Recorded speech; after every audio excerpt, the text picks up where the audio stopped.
Dear students of class 7th, Assalamu alaikum. Please open your English textbook at page number 52. प्यारे बच्चों,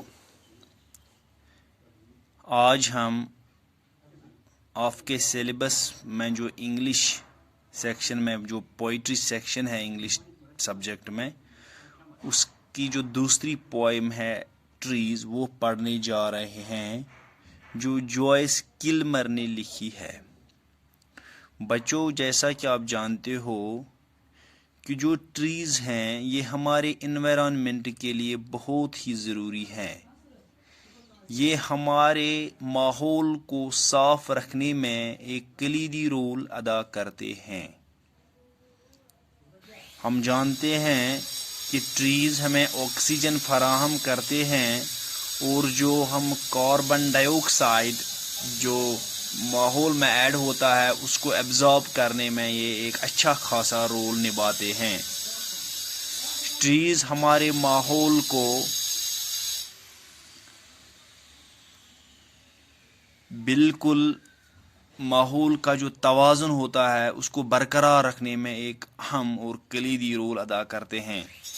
trees जो air pollution है, soil pollution है, इन दोनों को कंट्रोल करने में ये बहुत ही मदद करते हैं। ट्रीज को विंड ब्रेकर्स कहा जाता है। जब तेज़ हवा चलती है तो ट्रीज ही तेज़ हवा के दबाव को बचाते हैं, दबाव को काबू करते हैं, जिसकी वजह से बाकी जो हमारे इर्द गिर्द स्ट्रक्चर्स होते हैं इनको नुकसान नहीं पहुंचता है। तो हमें चाहिए कि हम ज़्यादा से ज़्यादा ट्रीज़ लगाएं, यानी कि हम ज़्यादा से ज़्यादा एफॉरेस्ट्रेशन को फ़रोग़ दें और डिफॉरेस्ट्रेशन को हम डिस्करेज करें। चलो अब इस पोएम को पढ़ें। Only God can make a tree. यहाँ पे ये बताता है पोएट पहले कि ट्री, जिस चीज़ को सिर्फ खुदा ही बना सकता है, इसका मतलब है वो कितना कीमती होता है। I think that I shall never see a poem lovely as a tree. Poet बोलता है कि मैं ये सोचता हूँ कि मैं कभी भी कोई ऐसी चीज़ नहीं देखूँगा, मैं कभी भी कोई ऐसी पोएम नहीं देखूँगा जैसा कि एक जो ट्री है, जैसा कि ये है। यानी कि जो ट्री पोएम है, इससे अच्छी पोएम मुझे देखने को पढ़ने को नहीं मिलेगी। A tree whose how hungry mouth is pressed against the earth's sweet flowing breast।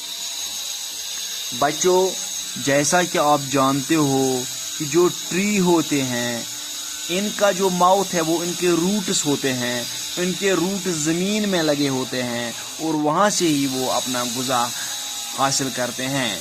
तो ये पोएट बोल रहा है एक जो दरख्त होता है उसका जो भूखा माउथ होता है वो ज़मीन के अंदर होता है और वहाँ से ही वो मीठा मीठा और स्वीट जो उसको गुज़ा है वो मिलती है उसको।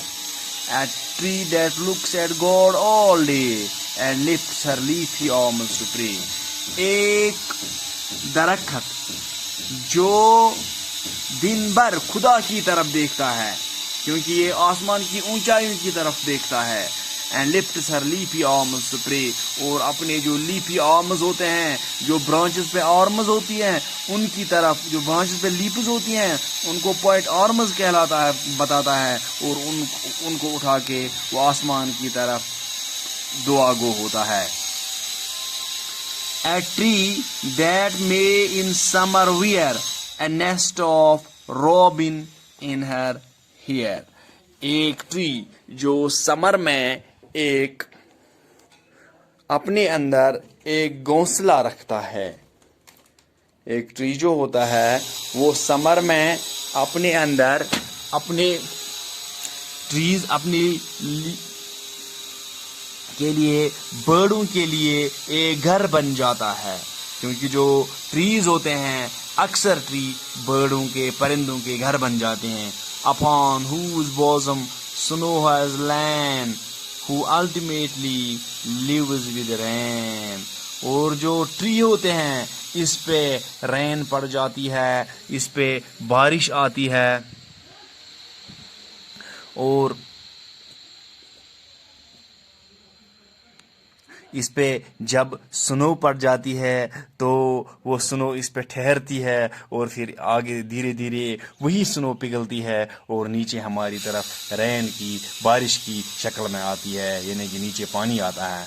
Poems are made by fools like me, but only God can make a tree. Poet بولتا ہے کہ پوئم تو کوئی بھی لکھ سکتا ہے, میری طرف کوئی بیوقوف بھی لکھ سکتا ہے, لیکن ایک درخت کو اللہ تعالیٰ کے بغیر, جو سپریم پاور ہے اس کے بغیر کوئی نہیں بنا سکتا ہے. تو پیارے بچوں, اس پوائم میں پوئٹ ہمیں یہ احساس دلاتا ہے کہ ہم ٹریز کی قدر کریں, ہم ٹریز کو لگائیں زیادہ سے زیادہ اپنے ارد گرد, ہم اپنے ماحول کو صاف رکھیں, ہم ایفارسٹیشن کو انکریج کریں, ڈیفارسٹیشن کو ڈسکریج کریں, ہم ٹریز کو زیادہ سے زیادہ لگائیں تاکہ ہمارا ماحول صاف ستھرا رہے. Thank you very much.